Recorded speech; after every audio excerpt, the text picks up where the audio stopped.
The Windies are missing some big names, says Mike Selvey, but can, and must, play better than they did at Edgbaston in the second test at Headingley. Skipper Jason Holder, in particular. Unless they carried a death wish, no one in their right mind went out of their way to get on the wrong side of Curtly Ambrose in his playing pomp. Dean Jones tried it once, while batting in a white ball match, when he asked him to remove his wristbands when bowling, and suffered such a consequential working over, that he asked Ambrose to put them back on again, if it would assuage his anger. Then there was Steve Waugh, in a test in Trinidad, who incensed him so much verbally, that the great bowler had to be physically restrained by his captain Richie Richardson. August 25, 2017. 10 AM. Live on. The mighty Ambrose was West Indies bowling coach for 2 years, but now here he was in Birmingham to comment on the game, as verbose in broadcasting as he was the silent assassin when playing. During his coaching stint, Ambrose spent much time trying to drill into his charges what the heritage of West Indies cricket meant and should continue to mean. Now, after the debacle of the first test, he was incandescent. "I talked about the pride and passion in representing the region and our people," he told the Daily Mail. "I could talk to them all day, but once they stepped over the rope they were on their own, and if they were not prepared to listen it was simply a waste of time. It does hurt. And it has reached the point where it is very embarrassing. In pure playing terms, there have been unreasonable expectations placed on the team that West Indies captain Jason Holder has at his disposal. The fact that the touring party is not the best that could be assembled from the region's resource is obvious, although not all those who choose to play in the Caribbean Premier League, rather than take the opportunity to represent West Indies would necessarily enhance a test side. For now, though, there is little point in lamenting absentees rather than accepting that they have in this country what they have, and it is up to Holder, the coach Stuart Law, and his staff to try and make the whole greater than the sum of its parts. As it was, in the trying conditions of Edgbaston, and albeit it against two of England's finest ever batsmen, and probably their greatest new ball bowling combination, they failed dismally to meet the lowest expectations. For much of the match, Law was to be found sitting on the dressing room balcony, head in his hands, glumly watching things unfold, as if it had finally hit home, perhaps, the level of the task he had taken on. Hercules had it easy by contrast. In essence, there are some competent players in the side. Craig Brathwaite has 5 centuries under his belt, including one against England, and Jermaine Blackwood, another with a century against England, battled hard in the first innings. There have been good things heard of Shea Hope, and Roston Chase, who has 3 centuries in a brief career, looks a smooth, unflustered mover into the ball. Better players than these have come unstuck against Jimmy Anderson and Stuart Broad strutting their stuff in helpful conditions. The West Indies bowling though was woeful, ill-directed, inconsistent, and meat and drink to players of the caliber of Alastair Cook, who did no more than have the 10-hour net that might be his luxury on a desert island, and Joe Root.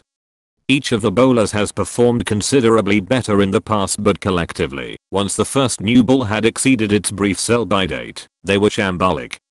A team's mood is reflected in its fielding, however.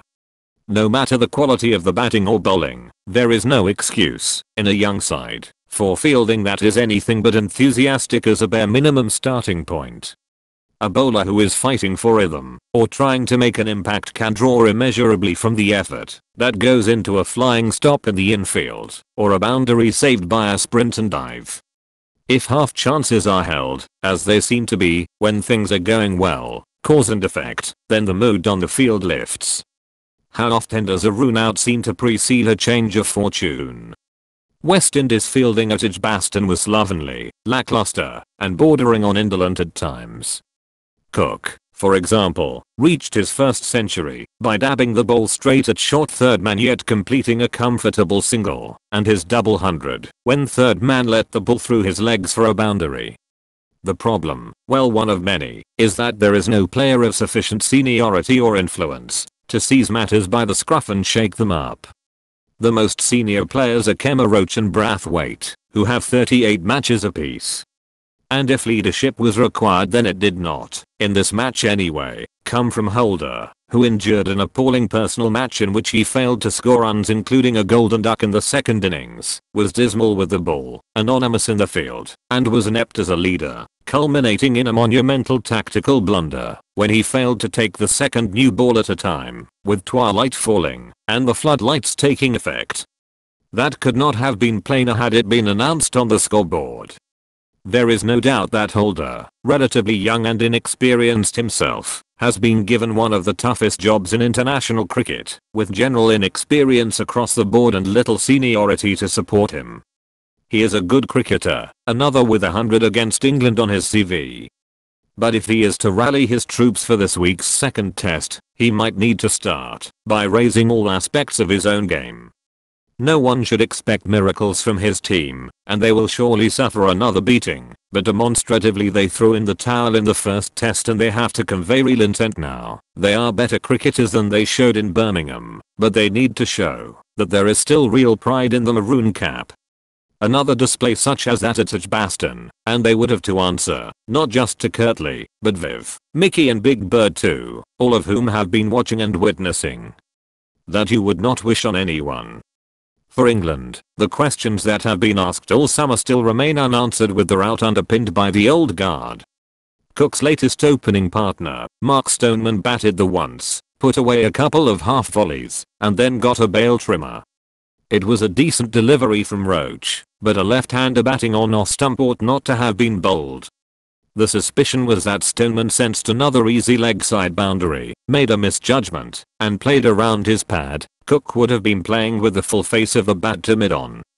Tom Westley shaped up well again initially, but bat on off stump to make the leg side your domain, and you'd better not miss when the ball is straight, as he discovered to his detriment. A personal view is that he overdoes the emphasis, something that even Steve Smith has reined into his great advantage. There was solidity to Doyd Malan, and some pleasing aesthetics in some of his driving and pulling. But having played himself in, and with the bowling at his mercy now, he submitted tamely. As he watched Cook on his relentless way, Malan might have considered the dictum that you cash in while you can, because form and luck are fickle. As it is, we really know little more about the trio than we did before, and, unless West Indies can raise their game, it is unlikely to change dramatically at Headingley. Watch the second test between England and the Windies, live on Sky Sports Cricket, 404, from 10 AM on Friday, with over-by-over commentary and in-play video clips on our digital platforms.